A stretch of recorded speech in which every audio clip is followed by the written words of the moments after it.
UP के श्रावस्ती में बसभरिया पुरैना में जो तस्वीर निकलकर सामने आई है लगातार वो चौंका रही है। सोशल मीडिया पर इन दोनों एक ही वीडियो वायरल हो रहा है। गौ माता चक्कर लगाती हुई नजर आ रही है। खेतों में वो लगातार चक्कर लगा रही हैं। आज 7वां दिन है। पीछे आप दर्शकों की भीड़ देख सकते हैं। भारी तादाद में लोग सुबह सवेरे से ही यहाँ पहुँचते हैं और शाम तक माता की पूजा अर्चना करते हैं। लोगों में एक कौतूहल है कि आखिरकार ये हो क्या रहा है। यहाँ पर 90 साल के बुजुर्ग भी पहुँचते हैं। उनसे जब बातचीत की जाती है तो कैमरे तो कोई बोलने को नहीं तैयार है, लेकिन कहीं ना कहीं वो कहते हैं कि अपनी ज़िंदगी में पहली बार मैंने ये तस्वीर देखी है। इस तरह का परिक्रमा करते हुए गौ माता को कभी नहीं देखा। भारी तादाद में यहाँ पर महिलाएं भी पहुँचती हैं, छोटे छोटे बच्चे पहुँचते हैं। इन दिनों गिलौला इलाके का ये गाँव चर्चा का विषय बना हुआ है। किसी से भी कोई रास्ता पूछ लेता है तो रास्ता बताता है कि सीधे चले जाइए, वहाँ पर वो गाय है और वहाँ पर वो खेत है। भारी तादाद में लोग पहुँच रहे हैं, दूर दराज से पहुँच रहे हैं। वृंदावन से भी आज महाराज जी पहुँचे हैं, वो भी अभी कैमरे के सामने आए। उन्होंने बताया कि यहाँ पर हो सकता है गर्भगृह हो या कोई मंदिर हो। साथ में यहाँ के जो ग्रामीण हैं लगातार ये कई दिनों से यहाँ पर लगे हुए हैं, ये भी अपील कर रहे हैं कि उत्तर प्रदेश के मुखिया योगी आदित्यनाथ हैं, वहाँ तक ये बात पहुँचनी चाहिए और इस पर कोई कार्रवाई हो जिससे लोगों को ये निष्कर्ष मिल सके कि आखिरकार यहाँ पर क्या है। भैया क्या नाम है? हमारा अमरीन त्रिपाठी नाम है। क्या कहना चाहेंगे त्रिपाठी जी? आज 7वां दिन है जी, आज 7वां दिन है। गौ माता बार बार परिक्रमा कर रही हैं, जबकि हम लोग डॉक्टरों जो उनका दिशा निर्देश है तो उसका भी पालन कर रहे हैं और जो भक्तगण आ रहे हैं उसको भी देख रहे हैं। और यहाँ पर डॉक्टर के सुझाव से ही कि उसको आराम दिलाया जाए, पानी पिलाया जाए, नहलाया जाए, वो सारी चीज़ें हो रही हैं। ये नहीं है कि एक तरफा एक ही काम हो रहा है, केवल पूजा पाठ हो रहा है, दोनों चीज़ें हो रही हैं। और डॉक्टरों की टीम भी आ रही है। हमारे इकोना के अधीक्षक साहब कल परसों आए थे, दोनों दिन उन्होंने दौरा किया, इलाज आज भी आए थे, अभी तो बोतल चलाया गया। जी जी, आज भी बोतल लगा है, हर चीज़ हुआ है। और हर संभव प्रयास ये है कि जो कुछ भी है वो निष्कर्ष निकले। और मैं पुनः एक बार आपके माध्यम से अगर आवाज़ पहुंच रही है आगे तक तो जो सूबे के मुखिया हैं उनसे ये कहना है कि पुरातत्व विभाग या जो भी इसमें संलिप्त विभाग है वो आकर रिसर्च करें और जानकारी इकट्ठा करें कि असली चीज़ है क्या।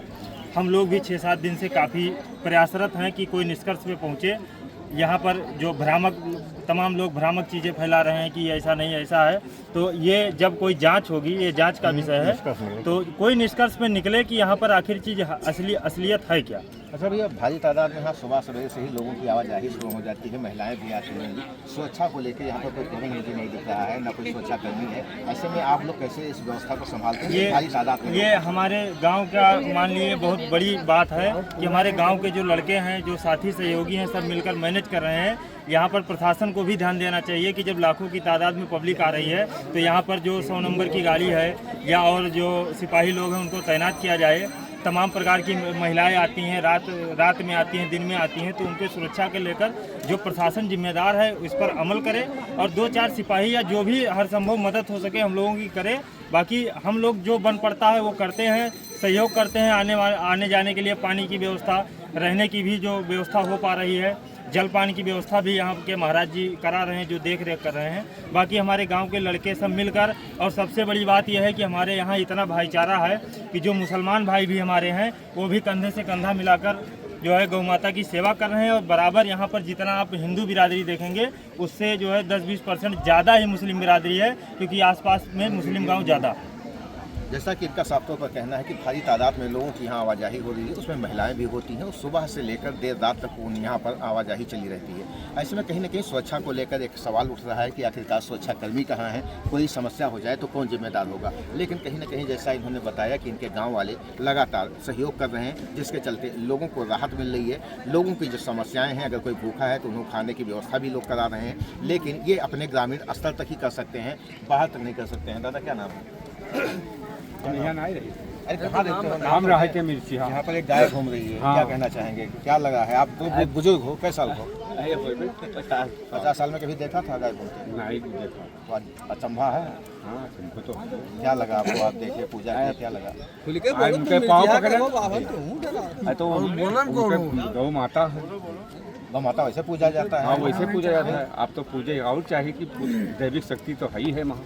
कहीं ना कहीं मानते हैं कि देवी शक्ति। हाँ, कहीं कहीं मानते हैं। अच्छा, जब कथा वथा किया जाता है तो गोबर से ही? हाँ, गाय के गोबर मंगावा जाता है पहले। वही उसकी कहीं ना कहीं उपयोगिता है। गाँव को माता माना गया है गाय को, तो वो कहीं ना कहीं हो रहा है। वही चीज़ यहाँ पर दिख रही है। हाँ, यही होता है। दादा जी भैया। तो गाय की विशेषता के बारे में आपने जानकारी ली दादा से, तो मैं कहना चाहता हूँ जो कोरोना जैसी बीमारी है, हम भी थोड़ा जो है रिसर्च किए, जानकारी इकट्ठा किए, तो कोरोना जैसी जो लाइलाज बीमारी है जिसका इलाज अभी भी हमारे भारत में असंभव है, उसमें जो है गौमूत्र का उपयोग किया गया है और पूजा पद्धति में भी गऊ का जो है सर्वप्रथम स्थान दिया गया है। और देवी पुराणों की माने तो देवी देवता भी सर्वप्रथम गौ माता की ही पूजन अर्चन करते हैं और माना जाता है कि जो धरती का जितना भार है वो गौ माता के ऊपर ही आश्रित है, गौ माता के ऊपर ही है।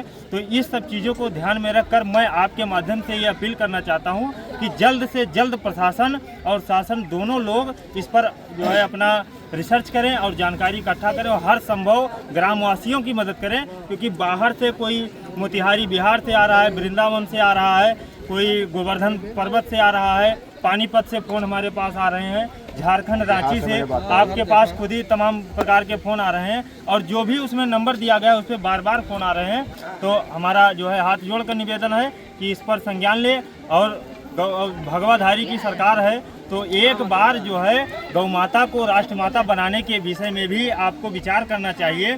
केंद्र में आपकी सरकार है, राज्य में आपकी सरकार है और हमारे विधायक जी भी भगवाधारी हैं, तो एक बार अपने विधायक जी से भी मैं हाथ जोड़कर निवेदन करता हूं कि एक बार इस मुद्दे को आप उठाइए और हम लोगों का बढ़ चढ़कर उसमें हिस्सा रहेगा। जो भी करना पड़ेगा हम लोग करेंगे, बस एक बार गौ माता को राष्ट्रमाता का दर्जा दिला दीजिए। बाकी जय गौ माता की, जय श्री राम। जय गौ माता, जय श्री राम के नारे लग रहे हैं। लगातार लोगों की यही अपील है कि ये जो भी हो इसका निष्कर्ष निकले और आखिरकार ये क्या है। मुख्यमंत्री योगी आदित्यनाथ हैं, लगातार गायों के बारे बेहद संवेदनशील हैं और लगातार वो मानते हैं और लोगों के अधिकारियों को भी निर्देश देते हैं। इस में प्रशासन और शासन को भी देखना होगा कि आखिरकार यहाँ पर चल क्या रहा है। जो भी चल रहा है इसकी जांच हो और अगर यहाँ पर ज़रूरत है तो और व्यवस्थाएं सुचारू की जाए। मिथिलेश पाठक, इंडिया न्यूज़, साउथ।